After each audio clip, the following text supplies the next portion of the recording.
Assalamualaikum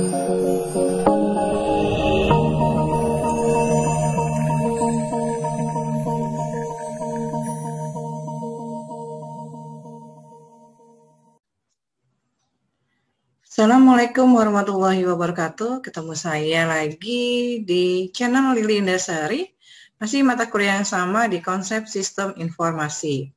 Kali ini kita pada pertemuan ke-14 akan membahas peranan informasi dalam kualitas jasa. Kalau di ke-13 adalah dalam kualitas produknya. Sekarang kita membahas tentang kualitas jasanya. Kualitas jasa. Jasa itu seperti apa ya? Kualitas jasa adalah suatu kata penyedia jasa yang merupakan dan harus dikerjakan dengan sangat baik. Keunggulan dari suatu produk jasa adalah tergantung dari keunikan dan kualitas jasa oleh perusahaan jasa tersebut, apakah sudah sesuai dengan harapan dan keinginan pelanggan.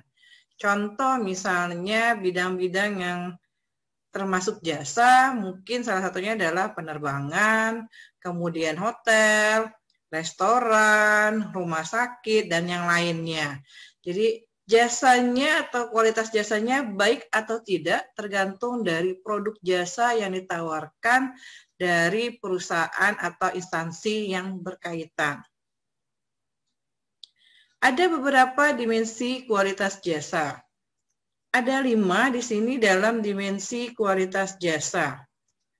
Menurut Leonard Berry, Parasuraman, Valery Zaimal, kemudian mengidentifikasikan 5 dimensi kualitas jasa. Yang pertama adalah berwujud, kedua adalah keandalan, responsif, kepastian, dan empati. Kita akan bahas satu persatu. Berwujud. Kok kualitas jasa ada wujudnya ya? Padahal kan dia jasa. Berwujud di sini maksudnya adalah sesuatu atau hal-hal yang bisa dilihat pelanggan pada saat jasa itu dikerjakan. Atau misalnya yang berhubungan dengan daya tarik fasilitas secara fisiknya, perlengkapannya, peralatannya, dan material-material yang digunakan perusahaan, termasuk penampilan atau performan dari karyawannya.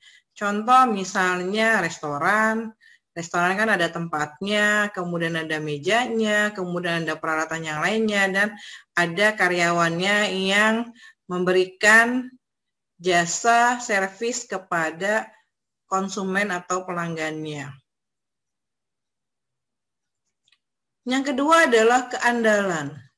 Keandalan di sini maksudnya adalah seorang personil jasa atau karyawannya dapat melakukan pekerjaannya secara konsisten, akurat, dan dapat diandalkan.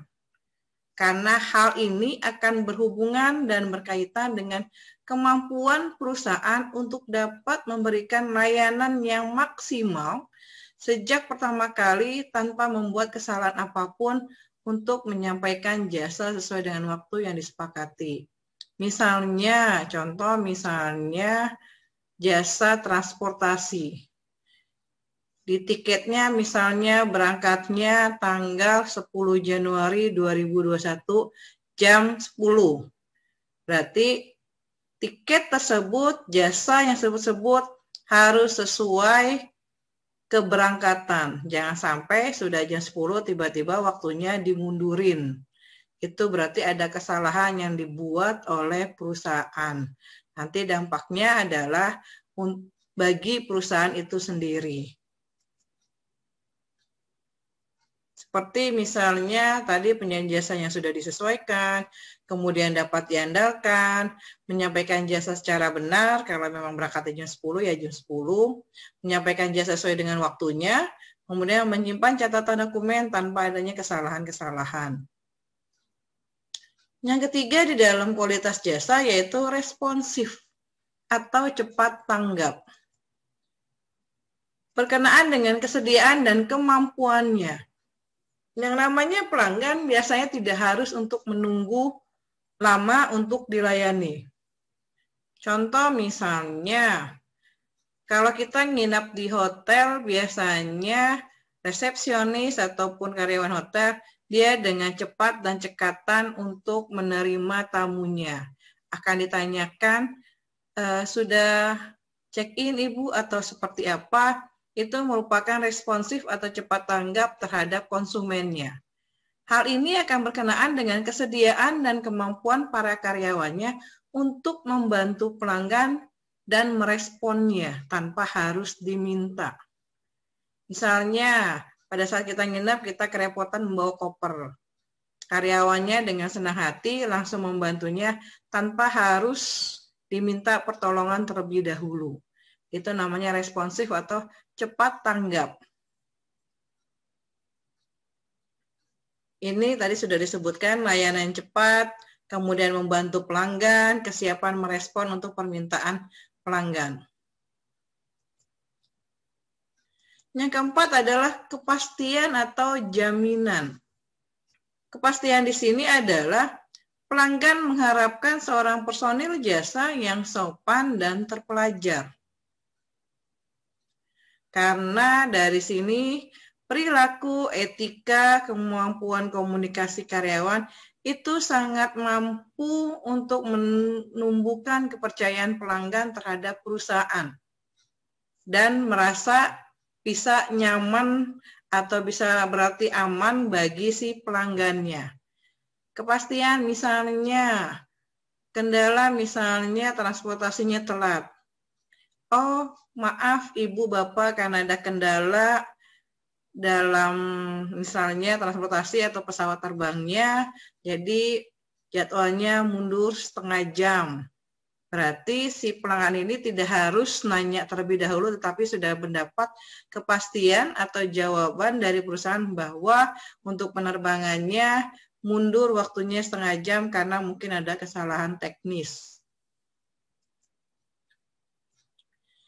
Jaminan ini berarti karyawan itu harus memberikan informasi dan bersikap sopan, serta menguasai pengetahuan dan keterampilan yang dibutuhkan untuk menangani permasalahan-permasalahan atau pertanyaan dari pelanggan.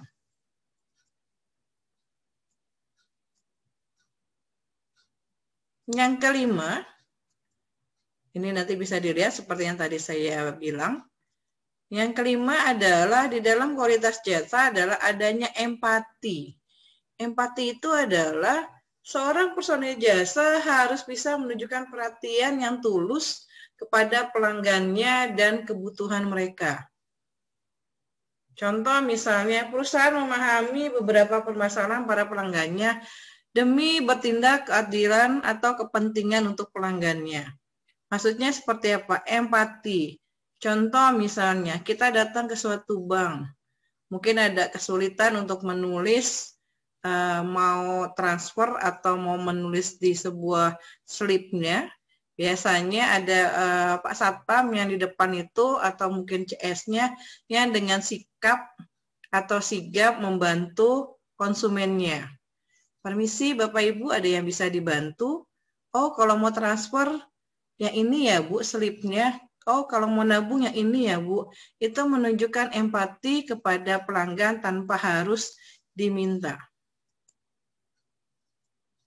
Memberikan perhatian. Atau misalnya ada beberapa konsumen di bidang-bidang jasa tertentu, misalnya pada saat kita hari ini misalnya ulang tahun, kadang-kadang kita mendapatkan telepon ataupun mendapatkan SMS, selamat hari lahir Ibu, selamat happy anniversary, dan lain sebagainya. Untuk menunjukkan ucapan seperti itu aja sudah membuat perhatian secara individu kepada pelanggannya.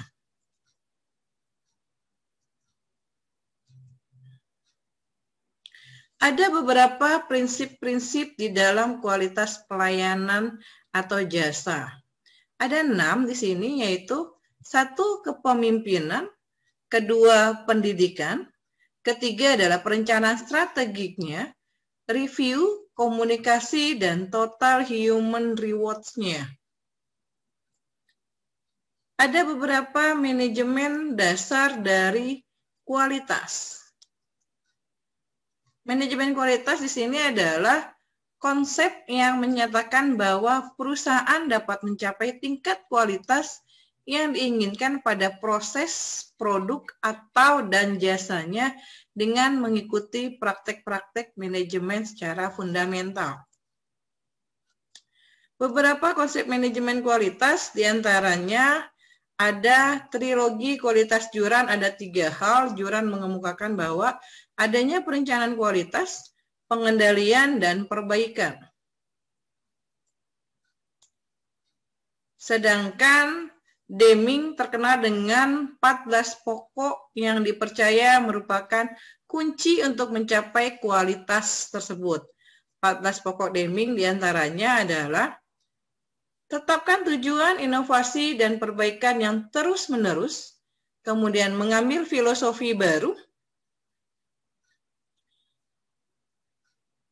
hentikan ketergantungan pada inspeksi massal, keempat, hentikan praktek memberikan bisnis yang berdasarkan harga.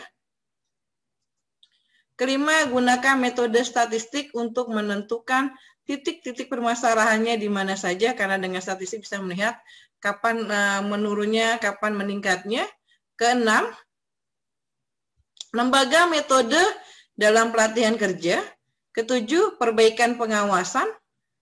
Kedelapan, usir rasa takut. 9. Hilangkan halangan antar departemen serta halangan dengan pemasok dan pelanggan sehingga ada komunikasi yang terbuka dan efektif. Hapus slogan-slogan yang mungkin tidak penting atau kurang baik. Hilangkan standar kerja berdasarkan kuota jumlah. Singkirkan halangan antara pekerja dan hak mereka untuk bangga dalam pekerjaan mereka. Ke-13, lembaga berbagai program pelatihan untuk mengejar perubahan dan perkembangan yang baru, maksudnya sering melakukan program-program pelatihan-pelatihan untuk karyawannya atau untuk staf-stafnya. Ke-14 terakhir adalah ciptakan struktur manajemen puncak yang akan menekan pokok-pokok ini setiap harinya. Jadi 14 pokok Deming inilah yang bisa menciptakan kualitas yang baik. Demikianlah pembahasan di pertemuan ke-14 ini tentang kualitas jasa. Semoga ilmu yang saya paparkan, yang saya sampaikan bisa dimengerti dan bisa bermanfaat bagi banyak orang. Terima kasih.